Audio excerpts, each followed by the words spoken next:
गरीब भूमि बड़ो भरोसे डूबे हैं, ये कल्पत हैं दो दीन।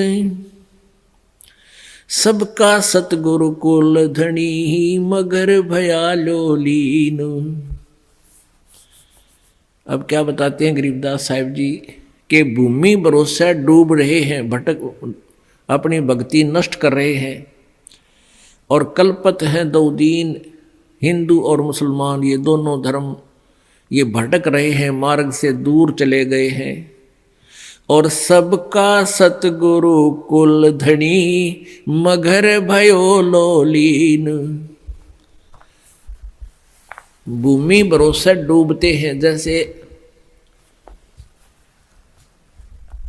मुसलमान भाई कहते हैं कि मक्का में जाने से मोक्ष होता है, और मक्का में जिसकी मृत्यु हो जाती है उसका सीधा स्वर्ग भिष्ट जाता है।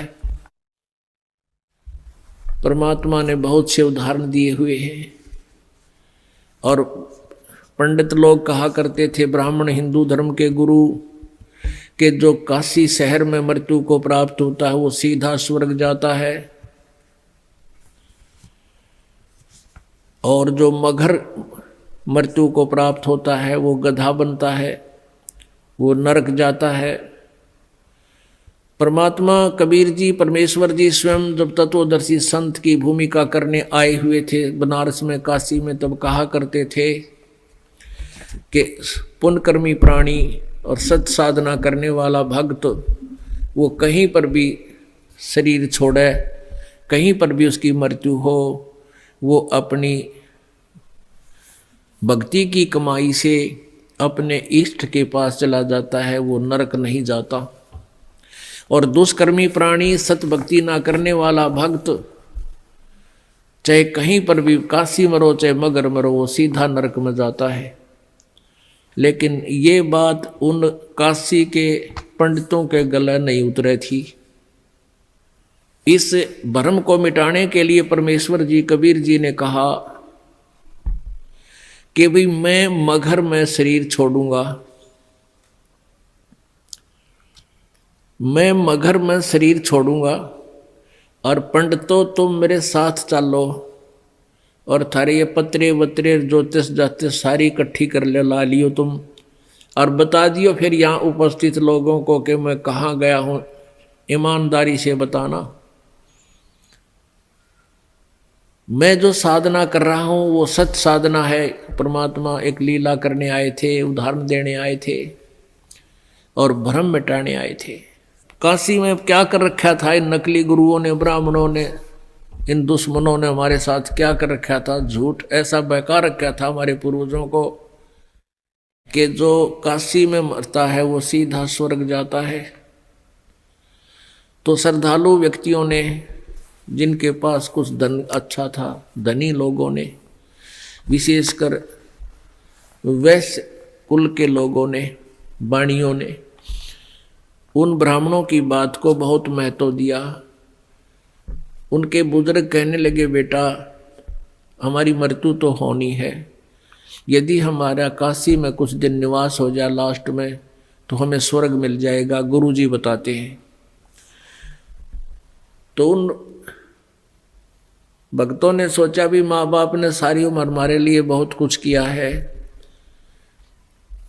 और अंत के समय में इनको काशी में कोई किराए पर मकान लेकर नौकर छोड़ जाएंगे, ये वहाँ मृत्यु को प्राप्त हो जाएंगे, गुरुजी के वचन भी सुनते रहेंगे और इनका कल्याण हो जाएगा। ऐसा करना शुरू कर दिया।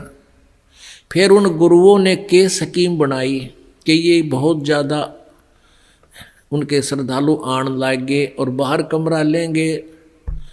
तो उनके लिए उन्होंने कहा कि तुम ऐसा करो, हमारे पास ही छोड़ दो अपने माता पिता को, जो इनका खर्चा दो हमें दे दो, हम इनकी सेवा कर दिया करेंगे, यहाँ भक्ति भी करते रहेंगे, हमने भी खर्चा अपनी रोटी बनानी है, इनको भी बना दिया करेंगे। अब लालच में हुआ आफत मोल ले ली उन पंडिता ने।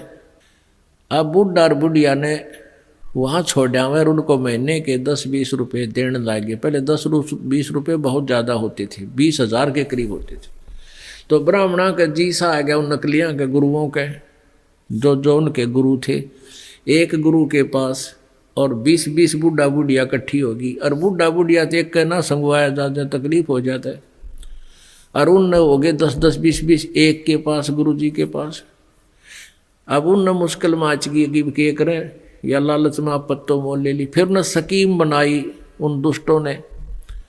क्या स्कीम बनाई कि भाई एक ऐसी अफवाह फैला दो, एक ऐसी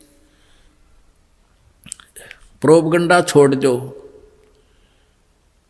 कि भाई उन्होंने क्या स्कीम बनाई कि कह दो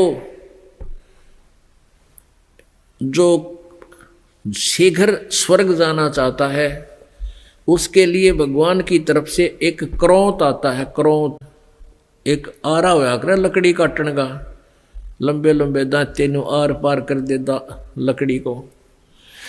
वो गंगा दरिया के किनारे एक स्ट्रक्चर सा बना के ऐसे, और उसके अंदर एक आरा ऊपर नीचे आन का एक थोड़ा सा स्थान छोड़ दिया, और उसके चलाने का हैंडल काफी दूरी पर कर दिया रस्सों से। ढीला छोड़े तो वो नीचे आ जा, ऊपर खींचे तो ऊपर चला जा। और ये प्रोपगंडा फैला दिया भाई जिसने जल्दी स्वर्ग जाना हो भगवान की तरफ से एक क्रोंत आता है, और वो क्रोंत जिसने काट देता है उसका सीधा स्वर्ग चला जाता है। अब परमात्मा पाने के लिए उन बूढ़ा बूढ़िया ने सोची हमने मृत्यु तो होनी है और बुढ़ापे में दुखी हो रहे हैं, और क्यों ना क्रोंत ले ले। उसकी एक्स्ट्रा फीस रख दी, एक्स्ट्रा चार्ज कर दिया 100 रुपये 50 रुपये। अब उन बूढ़ों ने बुजुर्गों ने अपने बच्चों से कहा कि बेटा हम भी तंग आगे हैं इस शरीर से, और गुरुजी बता रहे हैं कि भगवान की तरफ से क्रोंत आने लग गया है, और जो उस क्रोंत में अपनी गर्दन हलाल कटवा लेता है वो शीघ्र स्वर्ग चला जाता है। बेटा 50 रुपये फीस लगती है, आप देख लो। अब बच्चा ने सोची माँ बाप की इच्छा है तो ठीक है माता पिताजी, ये 50 रुपये गुरु जी को दे दिए, जी हमारे पिताजी को स्वर्ग भेज दो। अब वो लागे कसाई वाला कर्म करने, वहाँ नीचे गर्दन रखवावे और ऊपर तय क्रोंत आवर उन्हें काट दे। इस प्रकार स्वर्ग भेजन लाग गए, क्यों पीछा छुटवाना था उन्हें तो अपना। और प्रोपगंडा फैला दिया कि जो क्रोंत में शीश कटा लेता है वो सीधा स्वर्ग जाता है। तो परमात्मा पाने के लिए पुण्यात्माओं ने वहां गर्दन देनी भी शुरू कर दी, कटवानी शुरू कर ली।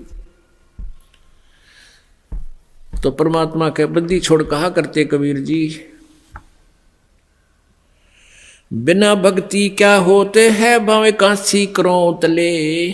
क्रोंत आरे न बोला करते, वो आरी लंबा आरा होया करता है। कहते भक्ति बिना कुछ नहीं बना, चाहे काशी में जाकर क्रोंत भी ले ले, गर्दन कटवा ले, और मिटे नहीं मन वासना बहुविध भरम संदेह। जैसे वो काशी के लोगों ने, उन पंडितों ने ये अफवाह फैला रखी थी कि जो मगर मरता है, मगर गोरखपुर से 25 किलोमीटर की दूरी पर एक कस्बा है, और उस कस्बे का उस समय एक बिजली खान नाम का पठान नवाब था। वो भी कबीर परमेश्वर जी का शिष्य हो गया था। एक बार वहाँ अकाल गिर गया था मगर स्टेट में, मगर रियासत में, और सभी जंतर मंतर कर लिए थे। सभी सिद्ध पुरुषों ने हाथ खड़े कर लिए थे कि तुम्हारे संस्कार में 4 वर्ष वर्षा नहीं है, 4 वर्ष का अकाल गिरेगा ही गिरेगा। तब कबीर परमेश्वर जी के पास बिजली खां पठान स्वयं गए थे, परमात्मा मगर में आए थे, और आते ही वर्षा ने जबरदस्त वर्षा करवा दी थी। सब भर दिए थे, तालाब तुलोब सब एक कम एक कर दिया था। उसके बाद उस मगर स्टेट, मगर रियासत के यानी मगर कस्बे के सभी व्यक्तियों ने परमेश्वर कबीर जी से उपदेश ले लिया था। हिंदू और मुसलमानों ने, उस मगर के अंदर आधे मुसलमान थे, आधे लगभग हिंदू थे, और सभी ने, क्योंकि मरता के नहीं करता, फिर ज्ञान समझ में आ गया। तो मगहर रियासत का जो नवाब था वो बिजली खां पठान भी कबीर परमेश्वर जी का शिष्य था। उधर से काशी नरेश वीरदेव सिंह बघेल, वो भी कबीर परमेश्वर जी की भक्ति और ज्ञान और शक्ति से परिचित होकर के उपदेशी कबीर जी के शिष्य थे। तो कबीर परमेश्वर जी ने कहा कि भाई धरती का भरोसा नहीं रहना चाहिए, तुम कोई तो कहते हो मथुरा में मोक्ष होगा, नहीं। परमात्मा कहते हैं मुक्ति खेत मथुरा परी और किन्या कृष्ण कलोल और कंस के सी चाणोर सेवा फिरते डामाडोल। तुम्हारी बात बड़ी कर दें, तुम मथुरा को एक मुक्ति क्षेत्र मानते हो, मोक्ष क्षेत्र। अरे उसमें कृष्ण जी ने तो वहाँ नरी मौज मचाई, जैसे मठ गोपियों के साथ बकवाद करी, और उस मोक्ष तुम मानते हो मोक्ष स्थान ही है वो, तो उस मोक्ष स्थान पर कंस केसी और चाणूर जैसे का बक्कल उतरा, उन बकवाद प्राप्त हुई, उनका मोक्ष ना होया। तो कहने का भाव ये था कि भक्ति जो यथार्थ भक्ति है, उस भक्ति के करने से मोक्ष होगा और मर्यादा में रहते हैं। तो कबीर परमेश्वर ने उन ब्राह्मणों से कहा कि तुम मूर्ख बना रहे हो भोली जनता को, मैं मगहर में शरीर छोड़ूंगा और मैं स्वर्ग से भी आगे सतलोक में जाऊंगा। अब इस बात ने ब्राह्मण मानने क्यों कर, क्योंकि सारी जनता में ढंडोरा पीट रखा कि वहां मरनिया तो गधा बनेगा, नरक जाएगा। अब पहले आपको एक अमृतवाणी सुनाती है परमात्मा की। मगहर जाने की।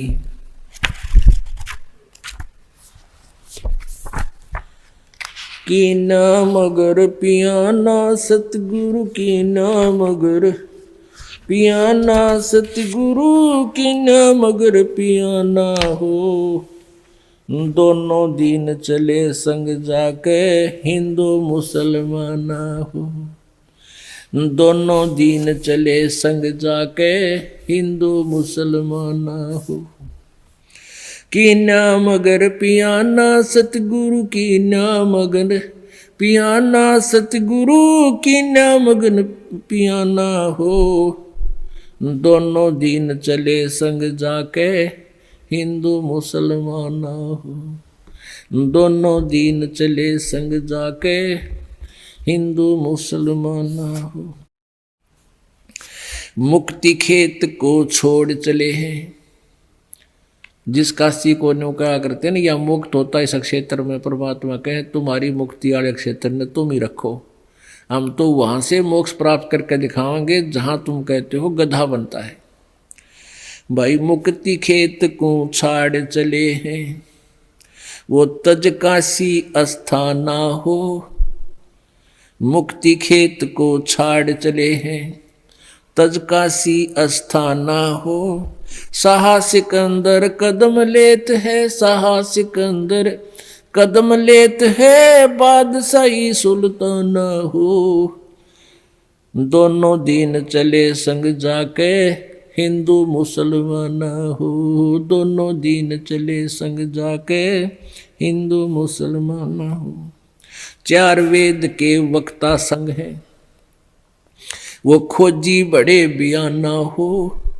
चार वेद के वक्ता संग है, वो खोजी बड़े बयाना हो। सालग राम सुरत से सेवे, सालग राम सुरत से सेवे, वो ज्ञान समुद्र दाना हो। दोनों दिन चले संग जाके हिंदू मुसलमान हो। दोनों दिन चले संग जाके हिंदू मुसलमान हो। सठ दर्शन जाके संग चाले, सठ दर्शन जाके संग चाले, वह गावत बाणी नाना हो।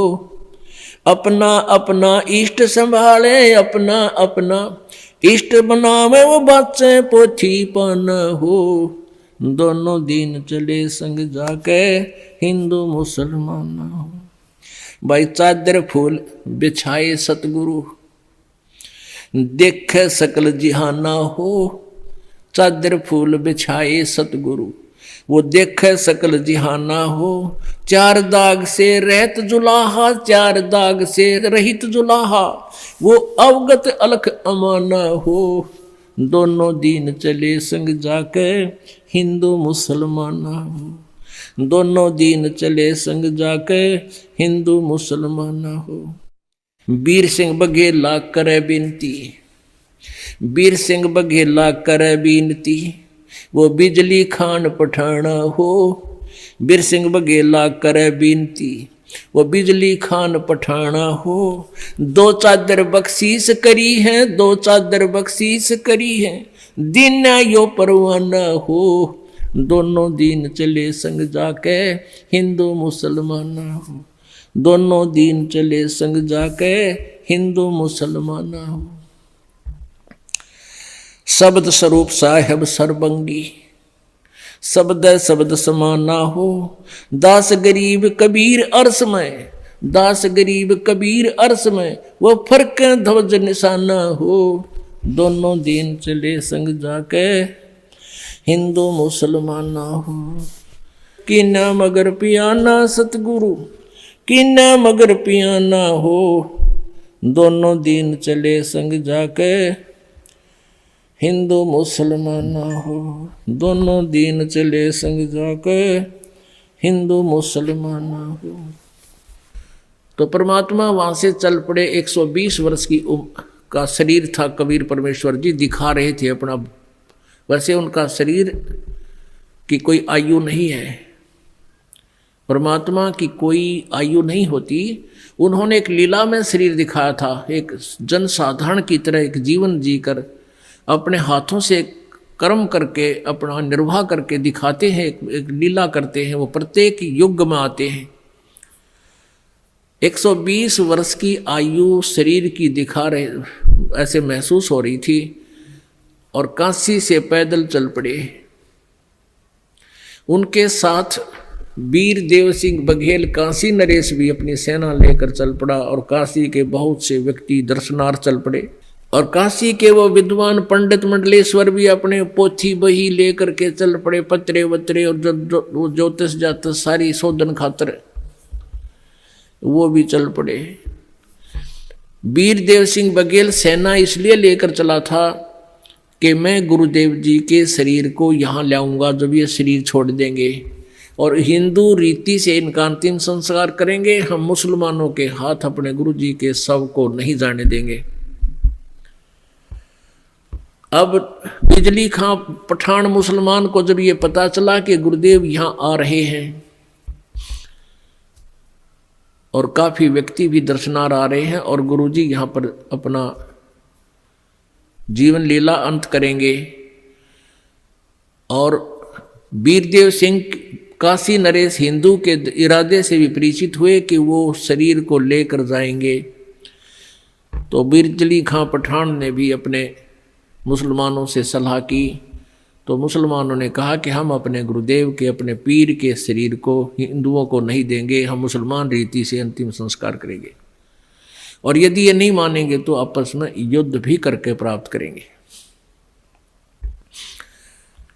जब परमेश्वर कबीर जी वहां पहुंचे तीसरे दिन पैदल चल के, क्योंकि बनारस से काशी से मगहर लगभग 200 किलोमीटर के आसपास है। तो बिजली खां पठान से ने प्रणाम किया, कहो गुरुदेव। परमात्मा ने अपना कारण बताया वहां पहुंचने का और कहा कि बिजली खां मैं स्नान करूंगा, पानी की व्यवस्था, जल की व्यवस्था करो। बिजली खां पठान ने कहा गुरुदेव जल ला रखा आपके लिए, शुद्ध जल स्नान के लिए। परमेश्वर ने कहा कि कबीर जी ने कहा कि मैं बहते पानी में दरिया में स्नान करूंगा। अब बिजली खां पठान ने कहा कि यहाँ एक दरिया बहती थी आमी नदी, लेकिन वो भगवान शंकर ने श्राप दे रखा है, उसका पानी खत्म हो गया, वह सूखी पड़ी है। परमेश्वर जी ने कहा कि चलो दिखाओ मुझे कहाँ है वो आमी नदी। जहाँ परमेश्वर खड़े थे वहाँ थोड़ी सी दूरी पर 2-3 एकड़ की दूरी पर 600 फुट की दूरी पर वो दरिया सूखी पड़ी थी। परमात्मा ने वहाँ खड़ा होकर साथ में हजारों की संख्या में दर्शक, और परमेश्वर ने ऐसे किया था हाथ से संकेत जैसे ये ट्रैफिक का सिपाही करा करे, ऐसे कर दिया। क्या देखते हैं कि थोड़ी सी दूरी पर एक बहुत बड़ा धमाका हुआ और एकदम पानी से भरकर नीचे से पानी इतना जोर से निकला और पूरी दरिया भरकर चल पड़ी। बोलो सतगुरुदेव।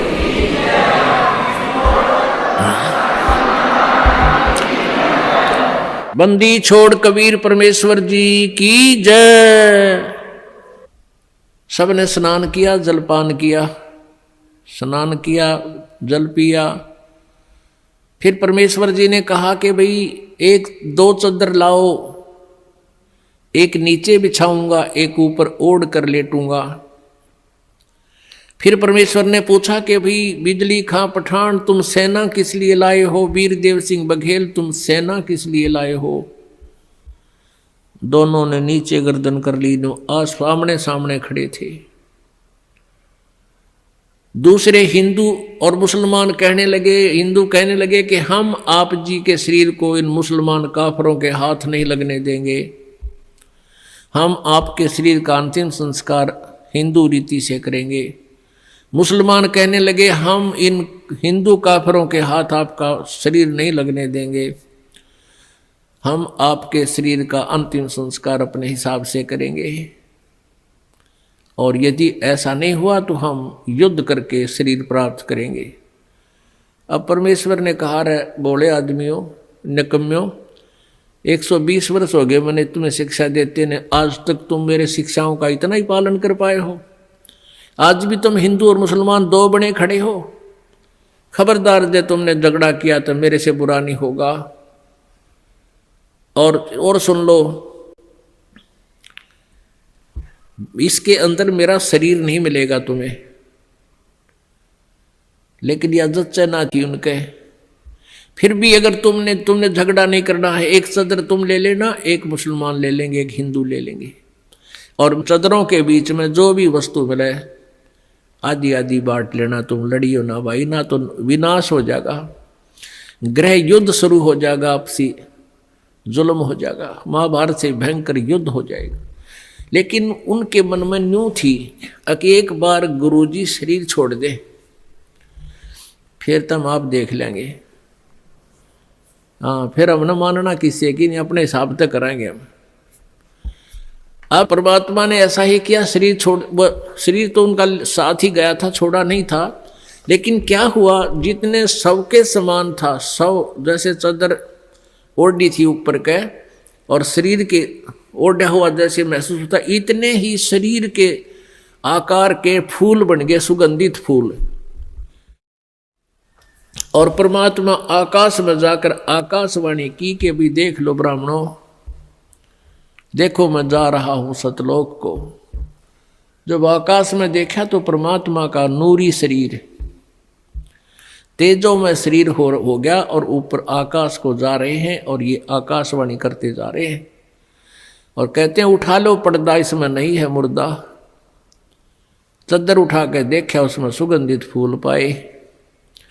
हिंदू और मुसलमान कहाँ तो कत्लेआम करने को तैयार थे, एक दूसरे के बिजली खां पठान और वीर देव सिंह बघेल हिंदू राजा आपस में एक दूसरे की ऐसे प्यार से शरीर के ऐसे एक दूसरे से चिपक गए, सीने से सीने का लगाया।